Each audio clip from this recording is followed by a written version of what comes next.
We're ready. Right. Good morning, everyone. You got a share from the Rebbitzin this morning. This would not have been a bad thing, I must be honest with you. It would not have been a bad thing. My wife has chavrusas, and she's learning, and she's always been learning.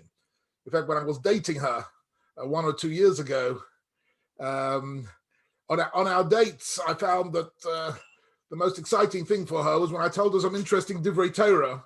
That was the most exciting piece of conversation that she was interested in. So since then, she's always been, I get sometimes phone calls in the middle of the day, and the phone calls aren't sort of, hello, darling, how you doing? Can you buy me some tomatoes?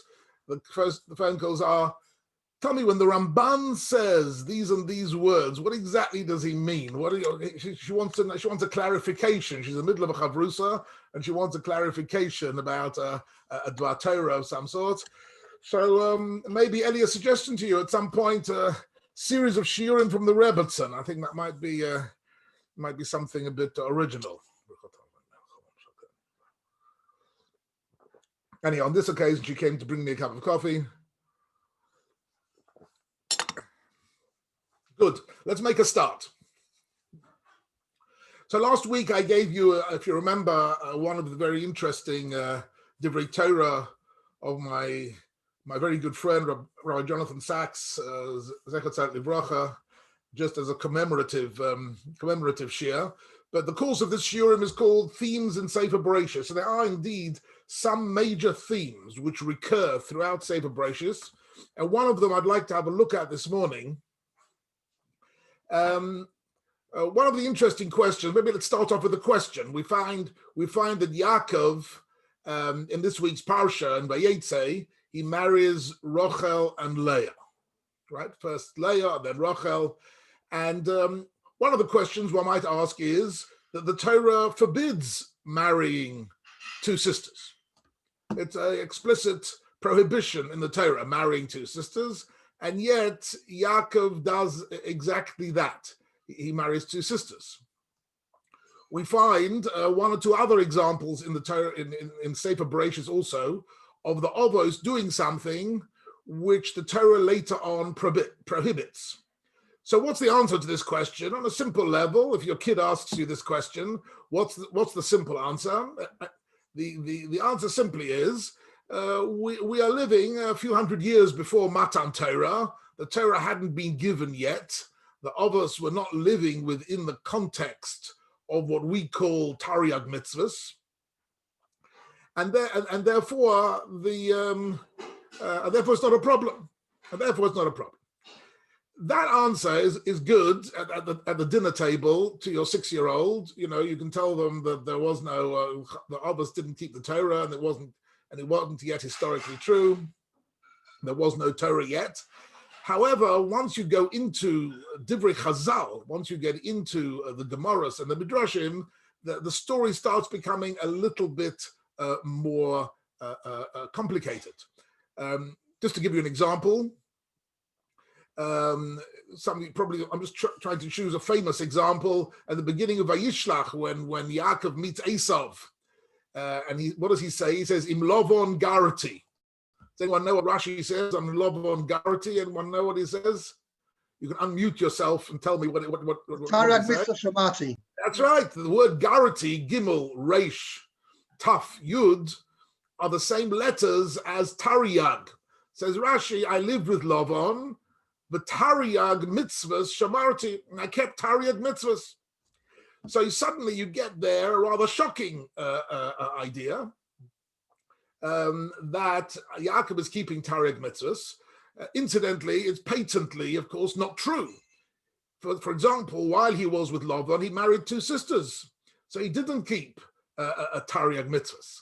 Apart from which, I've got bad news for you, that no human being singly can keep Tariag mitzvahs, because some mitzvahs are only for the king, some are only for the Sanhedrin, some are only if you're a farmer, some are only in dire situations, some are the laws of war, some are the laws for the Kohanim and the Beis HaMikdash and the Karbonos. No single person keeps Tariag mitzvahs. Every human being keeps those mitzvahs which relate to my particular status in life, right? but nobody can, even in theory, keep Tariq mitzvahs. And yet Rashi says that he kept Tariq mitzvahs. He prided himself in some sense that he hadn't gone into spiritual decline in Choron, and he kept Tariq mitzvahs. So how do we get around this exactly? So I'd like to have a closer look at this question. If you like, the topic of today is: did the Avos, Avraham, Yitzchak, and Yaakov, did they have mitzvahs in their life? Did they keep mitzvahs as we know them? In other words, was there in some way a situation where Avraham, Yitzchak, and Yaakov had a foreknowledge of what the mitzvahs were going to be? One would have to say through prophecy or Ruach HaKodesh, through Nevuah, in some way that they knew the mitzvahs and kept these mitzvahs in advance. So let's have a look together at a few texts, and we'll discuss this as we go along. But it's fascinating because we do have Avraham, Yitzchak, and Yaakov as the models of the greatest tzaddikim of Klal Yisrael, and the question of how they connect to the mitzvahs that Klal Yisrael are later on going to be based on is not a trivial question. It's quite an important question. Can you see a text? Yes, text. Excellent. Just one second. I want to close the door.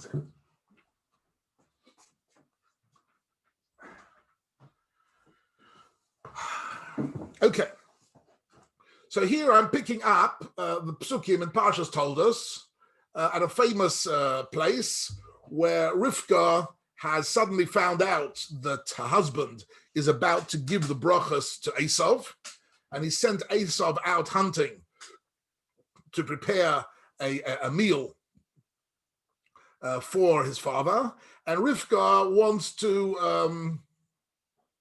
wants Yaakov to get these brachas instead. The famous story, which not my topic for today. That story's got all its own complications and explanations as we shall go along.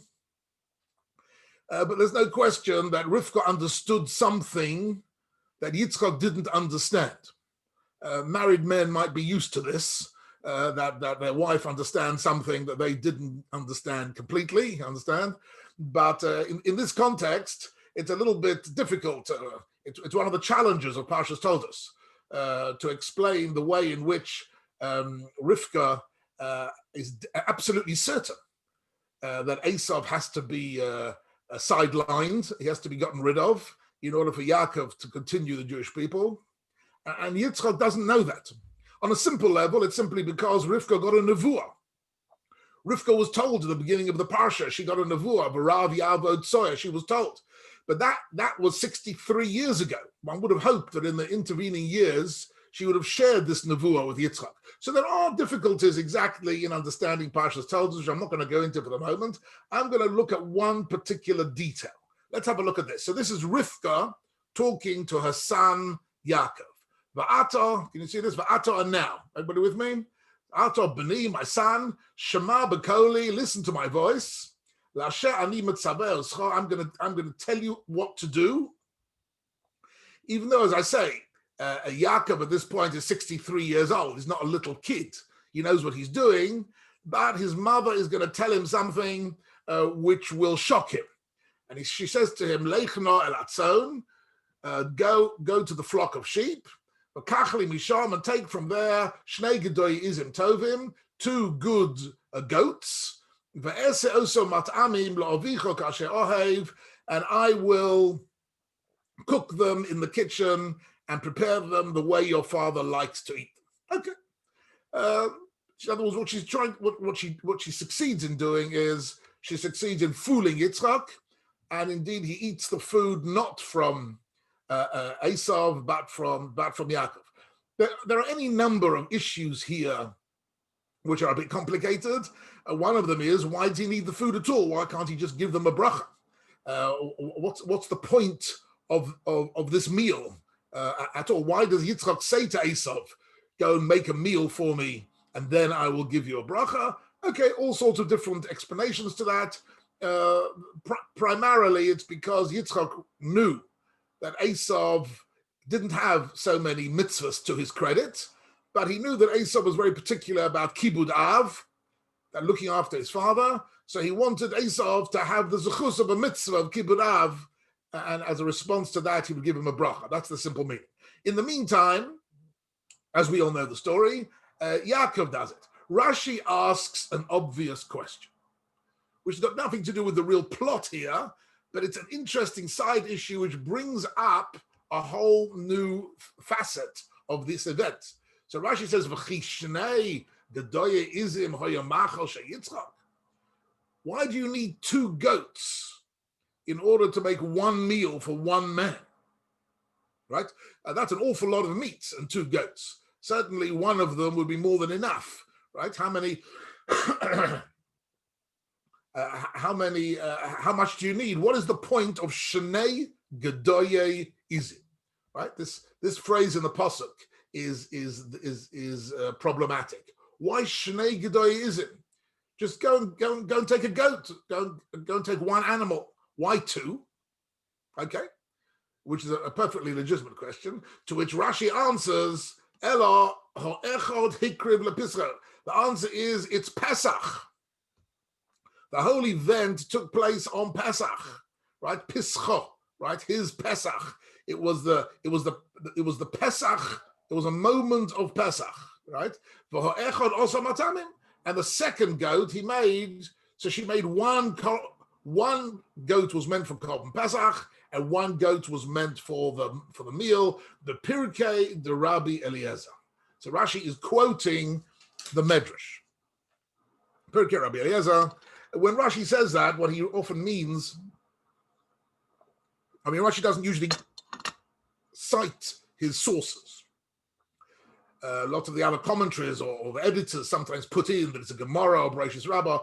When Rashi puts in the source, I have a feeling that what he means to say is look it up, because there are other views there as well. This is not the only explanation, but there are other views. But what do we see here from this simple Rashi? I'm really bringing this Rashi simply as one example in Rashi and in the classic commentaries of the Chumash that the Ovos were keeping the mitzvahs. Here is Yitzchak, and it's Pesach, and he's got a Korban Pesach. And when you think about it for a minute, how do you have a Korban Pesach? How do you have Pesach at all? Many centuries before Yetzias Mitzrayim, right? That the Yetzias Mitzrayim hasn't happened yet. If the whole of Pesach is to commemorate the Exodus from Egypt, then how do you have a concept of Pesach even before Yetzias Mitzrayim? So you have to say that in some way, when it comes to the many of the mitzvahs, the historical commemorative aspect of the mitzvah is one thing, but the spiritual content of Pesach, of celebrating the Chag, existed even before Yetzias Mitzrayim. A complicated thesis, right? But there's no question that Rashi here is telling us that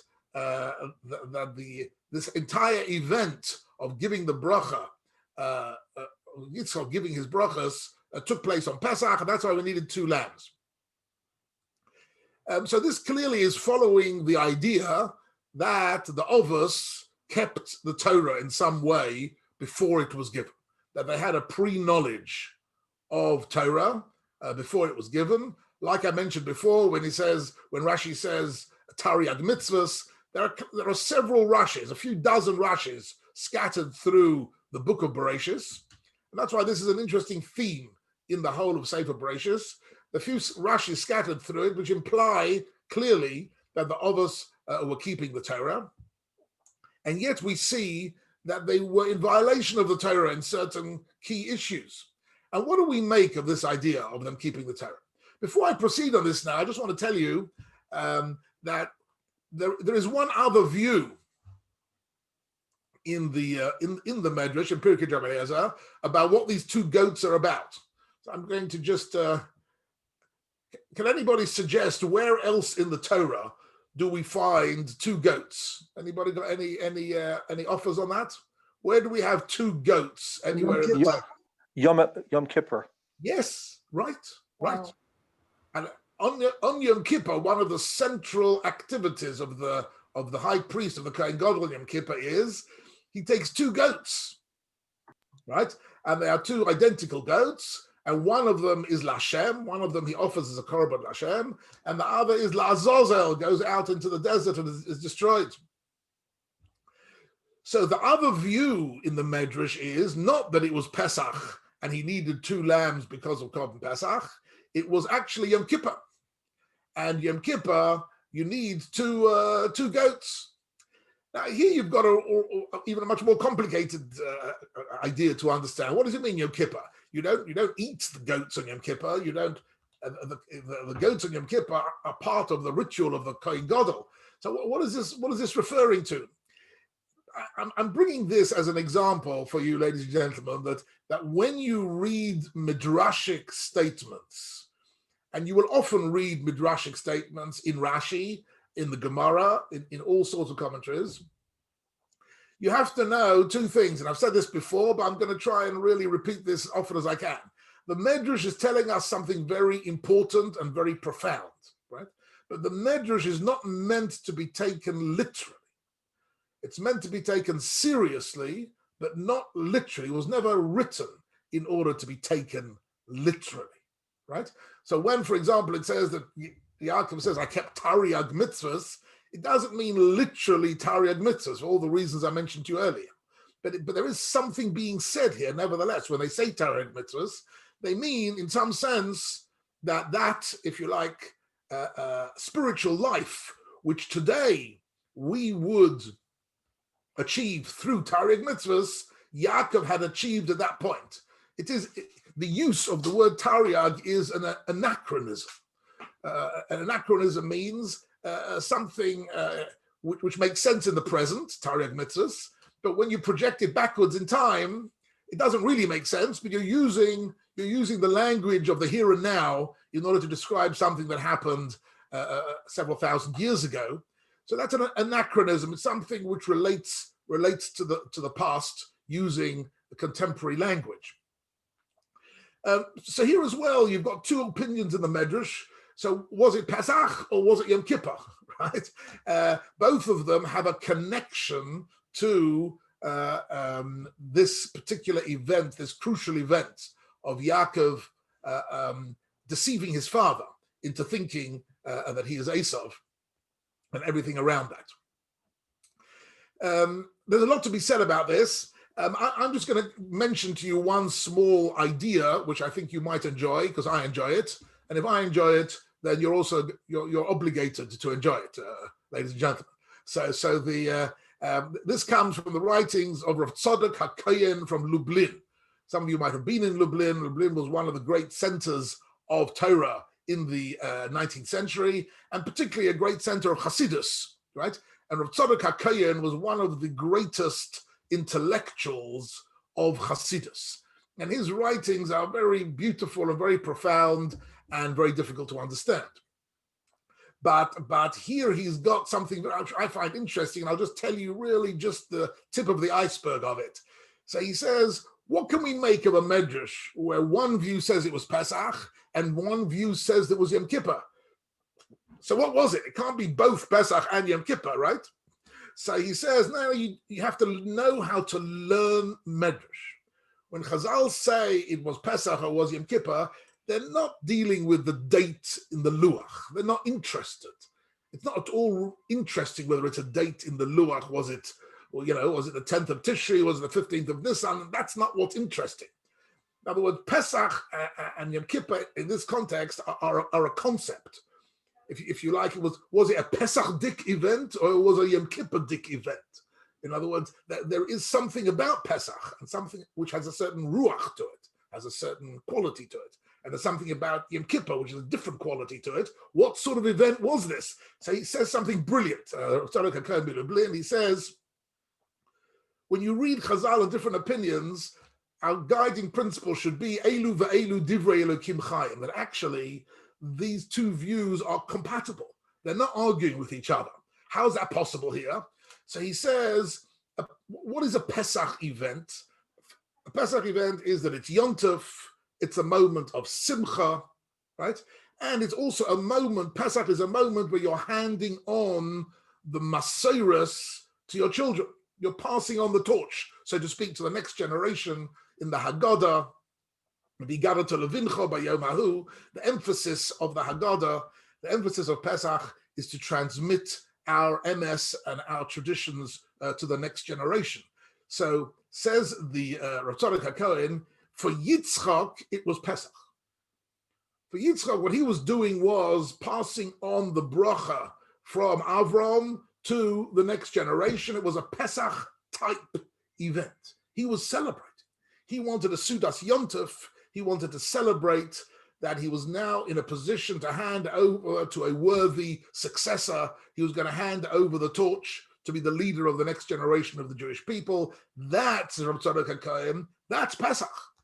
That is the beauty, that's the Kedusha of Pesach. But there were two people standing there. It wasn't just Yitzchak by himself. Yaakov was also standing there. And for Yaakov, it was a Yom Kippur moment, because he knew he was doing an Aveira by deceiving his father. He knew that this was not something that should happen. But for various reasons, he had to do it.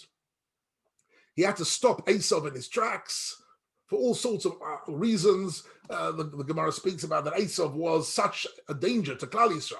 Esav was a monster. Esav was somebody who, if he would have got into a leadership position in Klal Yisrael, he would have destroyed the whole future of the Jewish people.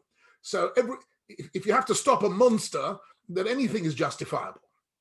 You have to stop somebody who is out to destroy everything, then you do everything, even deceiving. But Yaakov knew that by deceiving his father, he was doing an Aveira. So for Yaakov, he was standing there, and for him it was a Yom Kippur moment. He knew he needed to have kapara. And if you look at the text, as Rav Tzadok go from Lublin, Yitzchak eats because it's Pesach, but Yaakov doesn't eat anything at all because it's Yom Kippur. He's fasting. He's doing tshuva. He's saying vidui. He's doing something. He knows he's going to need kapara for what he's doing now. But these two things are happening at the same time.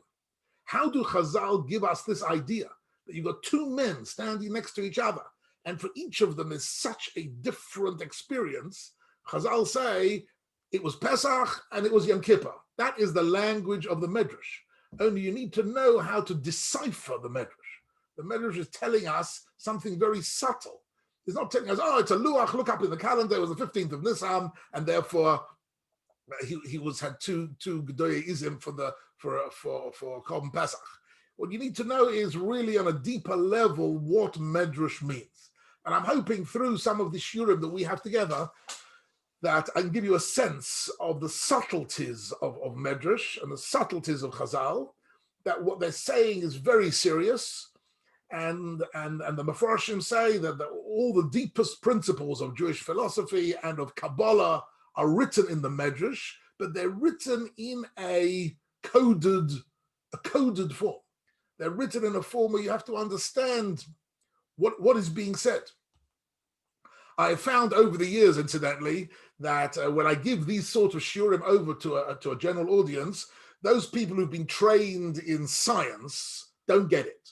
They don't understand what I'm trying to say. But those people who've been trained in, let's say, the study of literature, they do understand. Because when you study literature, what you're studying is layers of meaning and symbolisms in literature, right? Which all exist at the same time. It's not a contradiction. It's not a contradiction to say it was also Pesach and it was also Yom Kippur. In a sense, it was Pesach for some people. In a sense, it was Yom Kippur for other people. And these can coexist in the world of literature. They can't coexist in the world of science. Either it was the 10th of Tishri, or that it was the 15th of Nisan. In other words, you have to try and suspend your scientific, mathematical mind when you learn the Medrash and understand that you're engaging in some of the most subtle symbolism of literature. Chazal never wrote philosophy as we know it. They never wrote Kabbalah as we know it, but they wrote Medrash.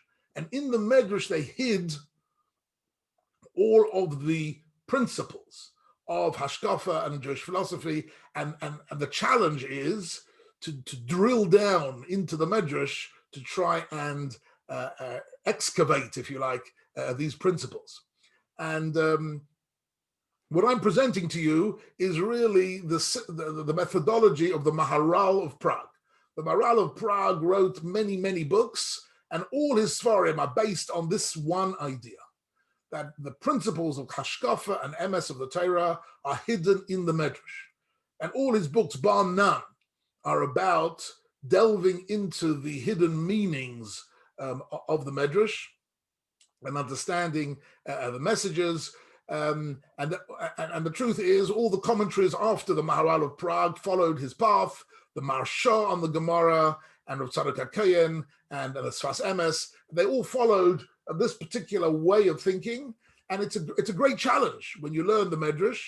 And of course, Rashi brings us his own favorite selections of Medrash. But when we get those selections, we have to learn them properly. Okay. But one thing is clear.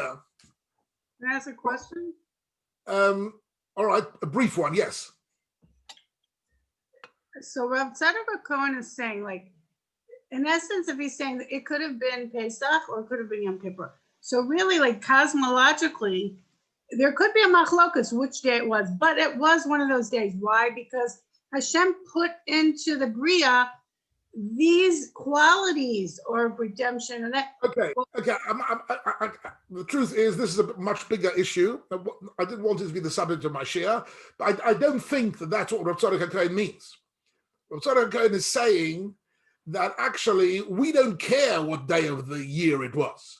What day of the year it was is irrelevant. And the Medrash isn't even coming to answer that question about on the Luach, which day was it?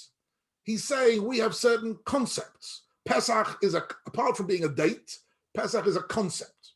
And Yom Kippur is a concept. And Chazal are using these concepts to deepen our understanding of events in the Torah. Was it a Pesach-dik moment or was it a Yom Kippur-dik moment?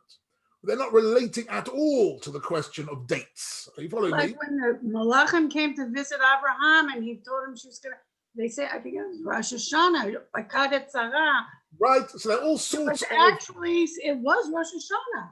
Okay, so Judith, I want to explain to you. You've gone to a good school and you've learned some of these principles. But I'd like to try and expand your mind a little bit and try to understand that Chazal are not necessarily telling us a date of the year. They're telling us an idea, and the idea is a Rosh Hashanah type idea. Right? In other words, when they said that when Yosef came out of prison, it was Rosh Hashanah. Doesn't necessarily mean that it was actually the first of Tishri. It doesn't mean that. But it could be yes, and that it's both. No. The point is that the date is irrelevant. So long as you've got the date in your head, you're not focused on the meaning of the Medrash. The meaning of the Medrash is not the date. The date is something else completely. When you're arranging your diary and your appointments, you need to know the date. When you're arranging how to prepare for Yom Tov, you need to know what date it is. But when you're explaining the Torah, Chazal are saying Yosef coming out of prison and becoming the most powerful man in Egypt was a Rosh Hashanah type moment. In what sense? The Rosh Hashanah is a day when HaKadosh Baruch Hu recreates the world and new solutions are possible and completely new types of events are possible. And here was Yosef in the most powerless and desperate situation in the world, disowned by his family, thrown into prison, accused, penniless, powerless. And from one day to the next, he becomes the most powerful man in the world. That's a Rosh Hashanah type moment. What day of the year it was, who cares? Why is that relevant, what day of the year? We're not interested in what day of the year it was. It was a moment which, when we want to describe the moment, the best moment we can describe it as Rosh Hashanah type event. So we have to get into a different layer of meaning, right? If you want to, you can try and accept Divrei Chazal literally, but you'll see trying to accept Divrei Chazal literally always gets you into difficulties. Like, for example, Tariag Mitzvahs, right? What does it mean? What does the Medrash mean, Tariag Mitzvahs? It's clearly impossible, Tariag Mitzvahs, clearly nonsense. We know for a fact that he married two sisters, so he didn't keep Tariag Mitzvahs. So the Medrash is telling us an idea, not a fact in Olam Hazeh, but an idea in the Olam HaYetzirah, in the world of ideas, right? And those worlds of ideas help us understand what's happening in the Torah. That's what I'd like to suggest. Okay. What I'd like to do, though, is move on a little bit. Okay, so we've seen the Rashi.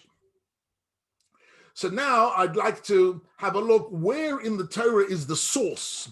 There is one source pasuk, right, for this idea that the Avos kept the Torah before it was given. And it's here in Parshas Toldos. Let's just have a look at a few psukim. Vahi ra'ov ba'aretz, right? There was a famine in the land, and Yitzchak. So this is about Yitzchak. He goes to Gerar. Vayera elav Hashem. HaKadosh Baruch Hu appears to Yitzchak, and he says to him, "Al tered Mitzrayim, but don't do what your father did, which was go down to Egypt. Shechon ba'aretz, stay in Eretz Yisrael." And as we all know, I think Yitzchak was not allowed to leave Eretz Yisrael. The kedusha of Yitzchak, in some sense, both Avram and Yaakov left Eretz Yisrael, right? Avram went down to Egypt. Yaakov went down to Lavan and Besua, to Choron. But Yitzchak never left the land of Israel for various reasons, not my subject for the moment. So he says to him, Gur ba'oretz hazos, live your whole life in this land. I will be with you, and I will bless you. And here Yitzchak gets a repeat of the promise that HaKadosh Baruch Hu gave to Avraham Avinu, the promise of Eretz Yisrael. Ki lecha ulezarecha eteinas kol ha'arot Yisrael, right?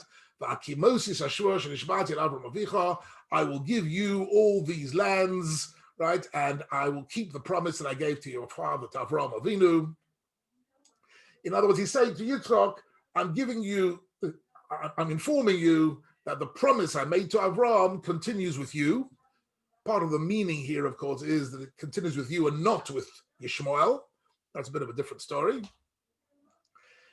But what's interesting is that according to these psukim, that Yitzchak is being told that it's in the zechus of his father, right, that he is getting the land of Israel. Because as you might recall in Parshas Lech Lecha, at the Bris Milah, Abram is promised the land of Israel. And you will have many descendants like the stars of the heaven, right? And he also repeats here the extremely important, if you like, mission statement that Avram Avinu got, that your mission statement in life is for hisbaruchu b'zaruchu kol goyei haaretz, that you will be a blessing to mankind. You will be for the whole of mankind a source of blessing. And here comes the pasuk that I'm interested in for the purposes of our share today. Why am I giving you all these things, says HaKadosh Baruch Hu, in the zechus of Avram? Akev means because of, or as a result. Akev sheshama Avram b'koli, because Avram Avinu obeyed my instructions, by Yishmar Mishmarti, and he preserved the things that I told him to preserve. What are they? Mitzvosai, Chukosai, V'torosai. So here we find in the pasuk these three words. Avram Avinu is being praised here, and he said Avram Avinu kept the mitzvahs, the chukim, and the Torahs. Are you following me? These are three words which occur repeatedly in the Torah later on. Some things are referred to as mitzvahs, right? The mitzvahs, the commandments. Some are chukim, and some are the Torah, right? Torah ha'osham, Torah ha'olah. The word Torah is a form, a group of halachas. Okay. So what was it really about Avram Avinu? So HaKadosh Baruch Hu here is defining what was special about Avram Avinu. It simply translates as, because Avram obeyed me, kept my charge, my commandments, my laws, and my teaching. Comes along Rashi. Okay? Rashi comes along and says, what does it mean, mitzvosai? So Rashi says, within Tariag mitzvahs, we can identify three different categories of mitzvahs. There are some mitzvahs which are devorim she'ilu lo nichtavu ru'uyim heim le'etztavos, right? There are some mitzvahs which you might call natural law, or what lawyers refer to as natural law, which means every uncorrupted human being understands the moral code, the basic moral code. Things, even if they were not written in the Torah, we as human beings, we would have understood prohibitions of murder and theft and things of that nature, that even if they weren't written, we would understand them. What are often referred to as mitzvot sichliot, right? Mitzvahs which are accessible to our reason. What are chukim, right? Chukosai. Says Rashi, devorim sheyetze hara v'umos ha'olam meshiven aleihem. Rashi says, what is it referring to? It's referring to those mitzvahs which the Yetzer Hara and the Gentile nations reject. In other words, those mitzvahs which, if you like in simple language, the mitzvahs which don't make sense. They don't make sense. They don't understand. There's no logic to it. Why can't you mix meat and milk? There's no logic to that. There's no reason to that. It's not rational. It's not reasonable. It's not moral. It's not ethical. It's a Torah. It's a chok.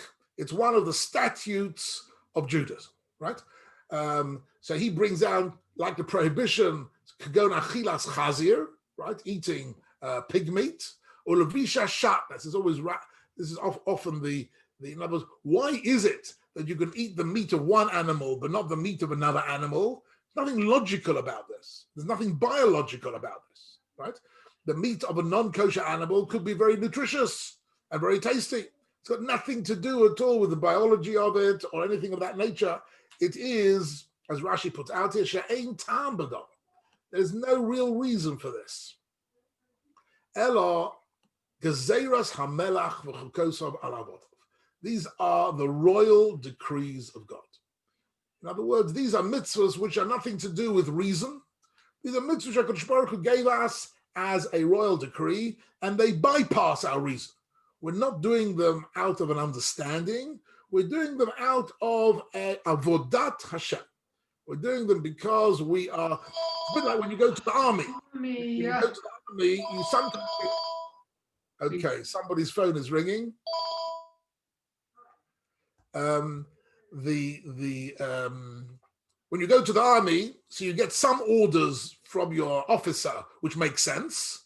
You get other orders which don't make sense, right? And that's always for our kids when they go to the army.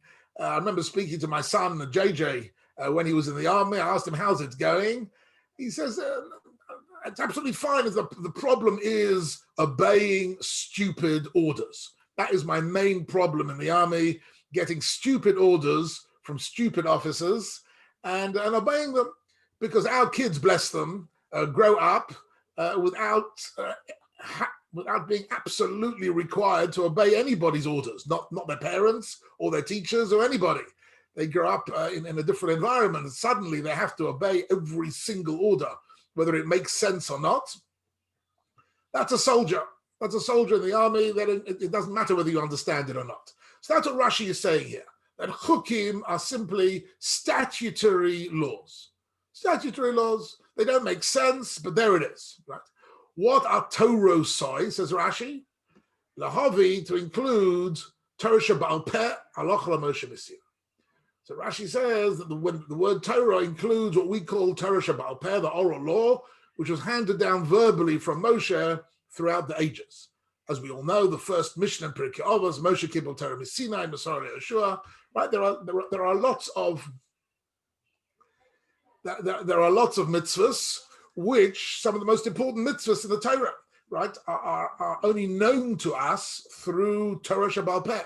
We don't know them at all, right? In terms of keeping Shabbos, all it says in the Chumash is Lo Taseh Kol Malacha, don't do any work. But what constitutes work? We haven't the faintest idea. From the Chumash itself, we have no idea at all how to keep Shabbos, right? It's only because we have a Mishnah and the whole Maseches of Shabbos, which teaches us the 39 Obas Malachas and all the details, how to keep Shabbos, that we know what it means. Without the oral law, we wouldn't have the foggiest idea. Similarly, with putting on tefillin in the morning, all it says in the Torah is you should put it on your arm and put it on your head. But what is the it? We have no idea. Is it black? Is it blue? Is it round? Is it square? Has it got anything written on it or in it? We've got no idea. The Torah doesn't give us any information at all. Only the Torah Shabbal Peh. And so it is with many hundreds of mitzvahs that actually the keeping of Jewish life without the oral law is impossible. It's a complete impossibility. So Rashi says, okay, mitzvosai, chukosai, v'torosai, right? So there are mitzvahs which are intelligible, there are mitzvahs which are statutory, and there are torosai, things which are handed down orally. But what's Rashi saying? What is Rashi saying here? That Avram Avinu kept, Eikev Ashashama Avram Bakoli, Avram Avinu kept the mitzvahs. Which mitzvahs did he keep? The rational ones, the non-rational ones, and those which were handed down. So what does that mean? What's Rashi telling us? Rashi is telling us that Avram Avinu kept the Torah. Rashi here is following the principle which is found in the Medrash that Avram Avinu was a Torah observant Jew, that he knew exactly all the mitzvahs, right? How is that possible? And how did that work, right? And how are we supposed to understand this, right? So this has become quite a big theme among the Rishonim and the Achronim. How are we supposed to understand the Avos, right? I just want to show you one or two other texts before to complete the picture. The Sforno, for example, completely ignores this midrashic understanding of Rashi. And the Sforno says, what does it mean by Yishma Mishmarti Terosai, Chukosai Terosai? What does it mean? So he says, Oso Tomid HaMishmeres HaMiyuchedesli Shehi Ligmol Chesed Kama Orchos Hashem Chesed Ve'emes Olahoros Chatoy Baderach. So what does he say? He says that these words mean something else completely. When it says that he kept my Terosai, it means he preserved my quality of Chesed, teaching people the correct way to live. He also kept all the 7 mitzvahs b'nei Noach, and as a role model to the nations of the world. So the Sforno, one of the authoritative early Rishonim, gives us a completely alternative commentary on the pasuk, which follows, if you like, pshuto shel mikra, which follows the simple meaning of the text, right? That when the pasuk says, let's remind ourselves of the pasuk. So the pasuk says, Eikev asher shama Avram bakoli, vayisha mishmati mitzvosa chukosa b'terosai, says as far, and it means as follows: Avram listened to my voice, right? Meaning whatever I told him to do, he did. I told him lech lecha la'atzacha, he went, right?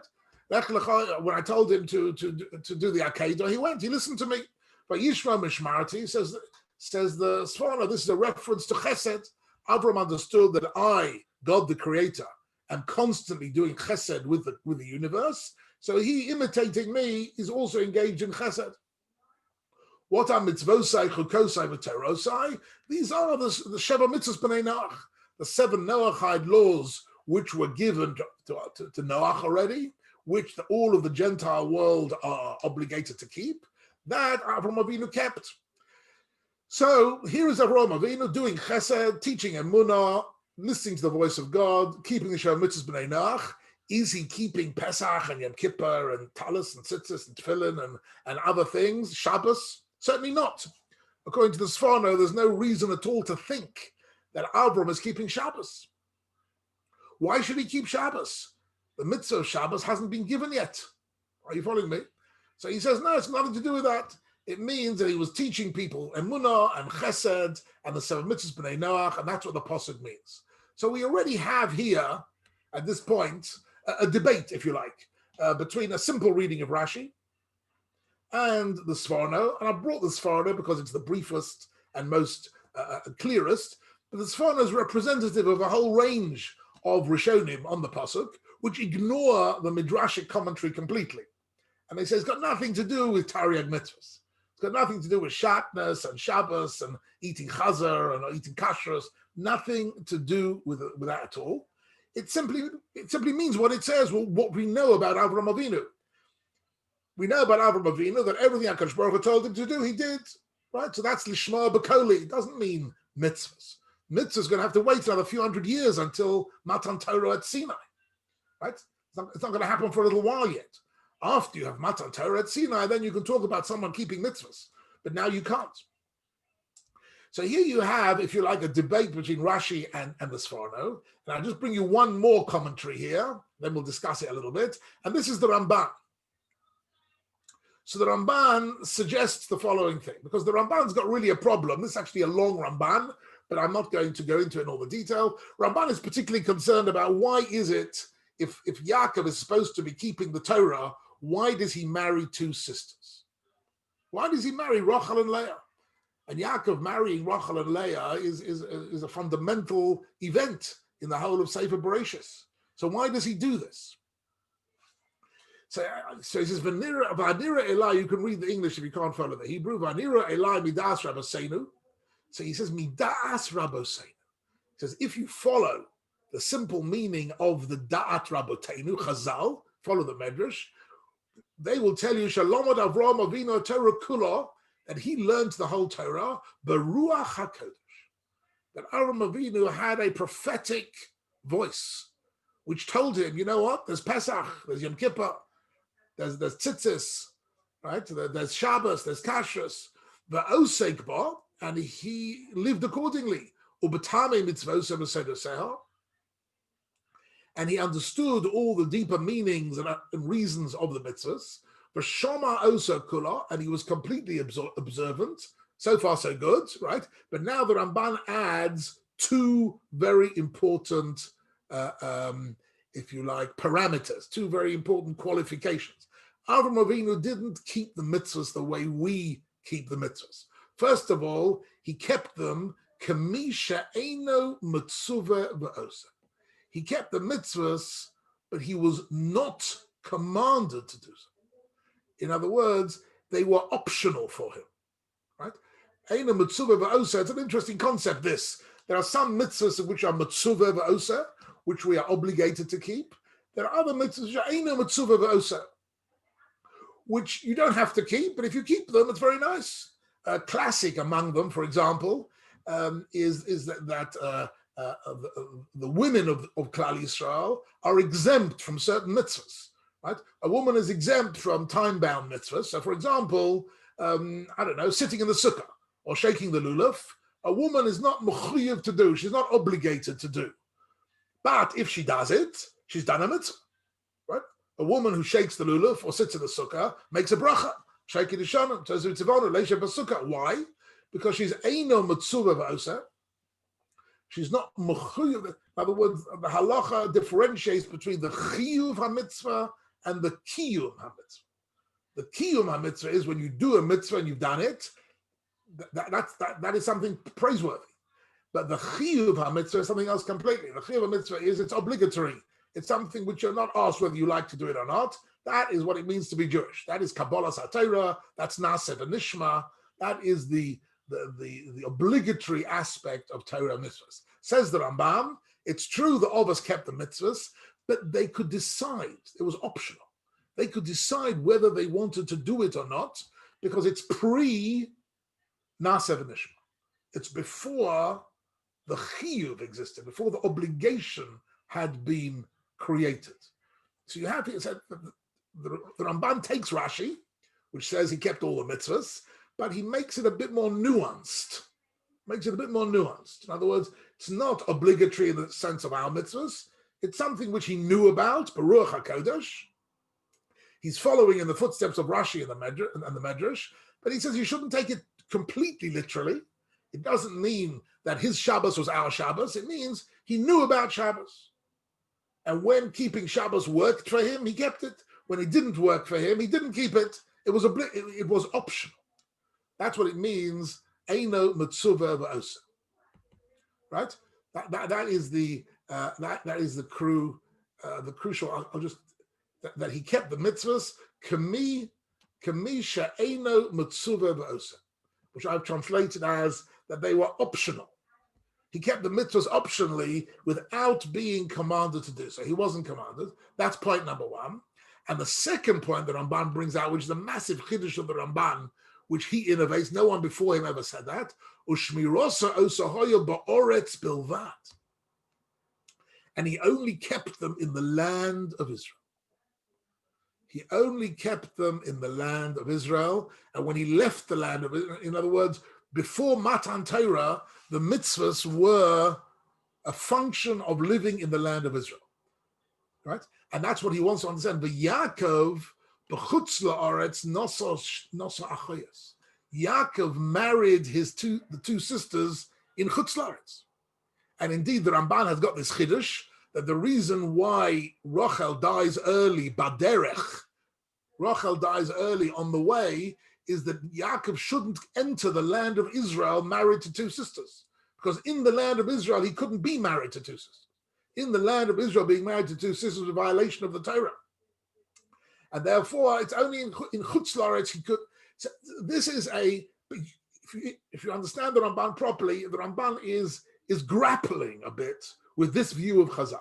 He says, if we're going to accept the view of Chazal somewhat literally, I'm not going to accept it. So the Ramban says, I'm not going to take it completely literally.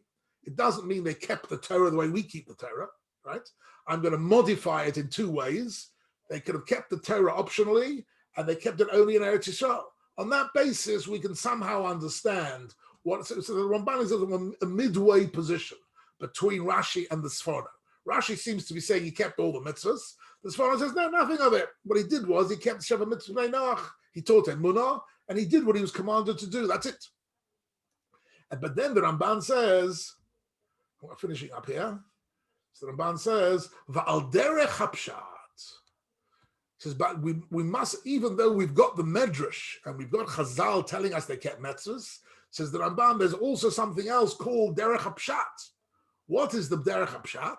He says, no more, we can say, Shehei mishmarti emunos elikus, that all these words mean something. I'm not going to go for it in detail, but basically when he says al derech hapshat, it means, I'll read it in the English. However, the simple meaning is that Avram preserved his belief in God, obeyed all my instructions to him, followed in my path of kindness to others, did the bris milah, and observed all 7 laws. So the Ramban tells us, if you're learning pshat in the Torah, you're perfectly justifiable in learning pshat like the Sforno learned pshat. That this process has got nothing to do with Torah and mitzvahs. It's got to do with living a moral, ethical life of emunah and chesed and bris milah and doing shem mitzvah. Now, that's what it means. And that in fact, the of us didn't keep Torah at all. If you want to accept, says the Rambam, that they did keep the Torah, you have to enter certain modifications to that idea. It's only in Eretz Yisrael, and it's also optional in certain ways. I wanted to share this with you today because this is a major theme in Sefer Bereishit, in the whole of Sefer Bereishit, which I'm going to come back to in future shiurim a little bit. The idea of how we particularly see, how do we see the Avos? What type of life did they live? What was Avraham Avinu? Here's an interesting question for you. Did Avraham Avinu keep Shabbos? Did Avraham, Yitzchak, and Yaakov, were they keeping Shabbos? Did they walk around with tzitzis? In other words, how do we conceive of the Avos? Right? So if you learn the Medrash and you're a literalist, right, then you've got no choice. You have to say he was wearing tzitzis, he was keeping Shabbos, he was eating kosher, right? You have to say that if you're a literalist. We find, though, that most of the Rishonim and Achronim do not take these statements of Chazal completely literally, and there are various different levels of literalism which are considered acceptable.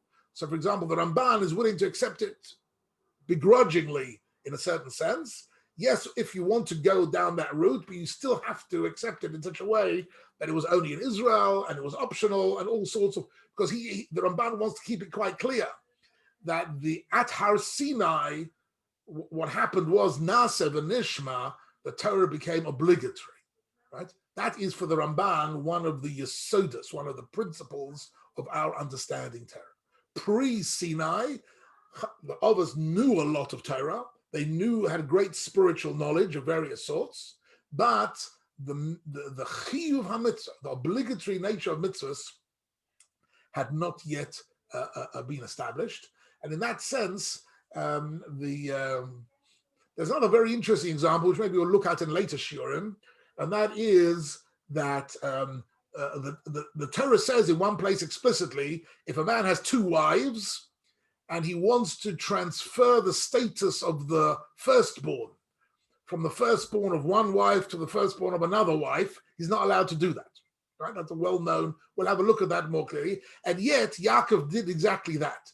Yaakov took the firstborn status away from Reuven and he gave it to Yosef. And that is a direct violation. We'll have a closer look at that as we go along in Parshas Vayechi. But there are a few areas. It's one of the interesting themes in the commentaries on Sefer Bereishit to see really what was our vision of the Avos. So the Avos were certainly people of great spiritual stature, right? But we have to try and understand whether their spiritual stature necessarily required the type of Jewish life that we are familiar with, or is that an anachronism?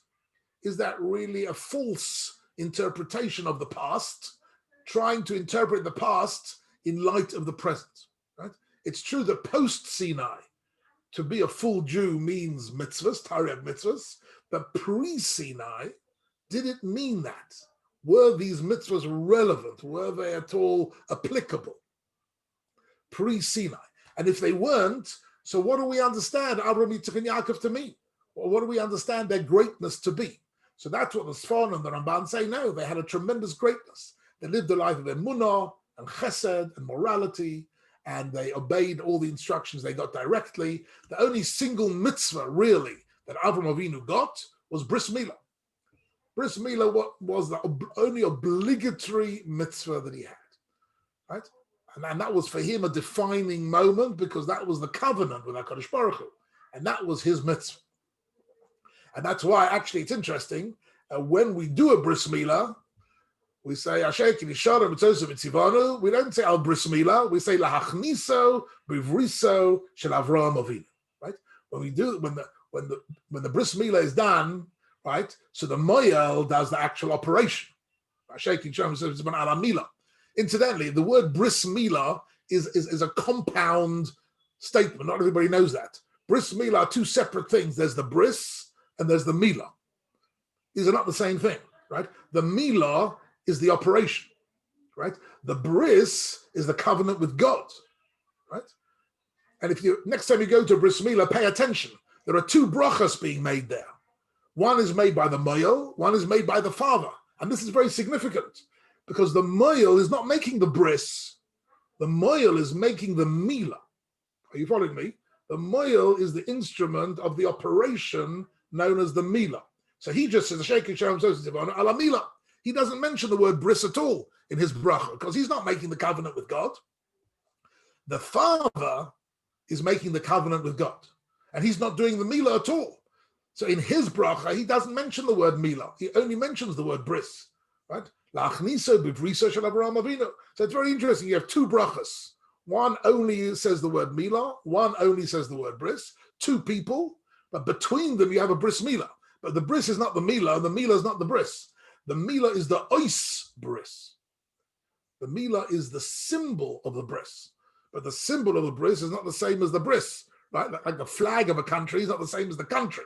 There's the country and there's the flag of the country, right? So the flag is the ois. The flag designates, is a symbol of the country. But the country is the country. It's not the flag, right? So the milah is the flag. The milah is the symbols, the ois bris. But the milah, so Avraham Avinu kept the bris with HaKadosh Baruch Hu. That covenant was innovated by Avraham Avinu, that he handed down to us, and that was his one mitzvah, real mitzvah.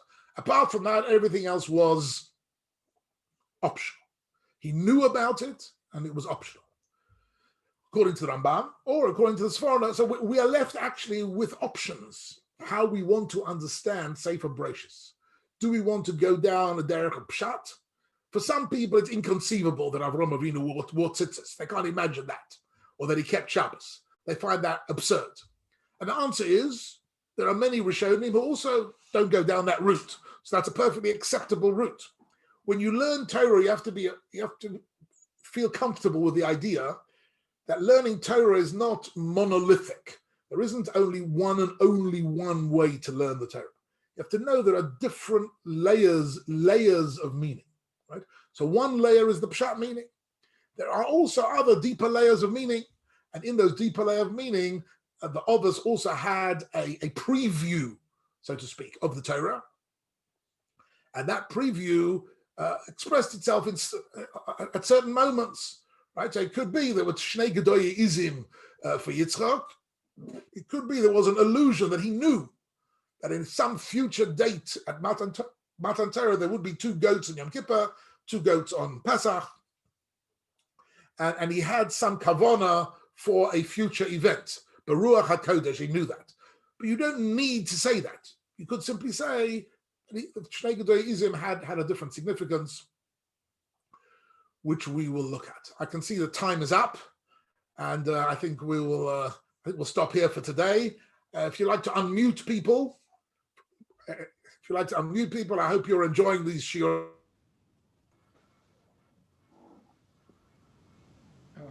Thank you very much, Rabbi Kimche. You're muted, Rabbi. You did. We can't hear you, Rabbi.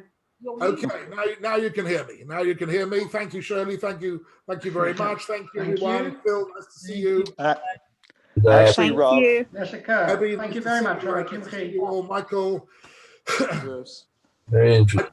I would prefer if we were all sitting round the table. I would prefer Wouldn't we that. all? We were all sitting in the room together. Danny, nice to see you. Danny, lovely to see you. George, always nice to see you on a Tuesday morning to reconnect with everybody.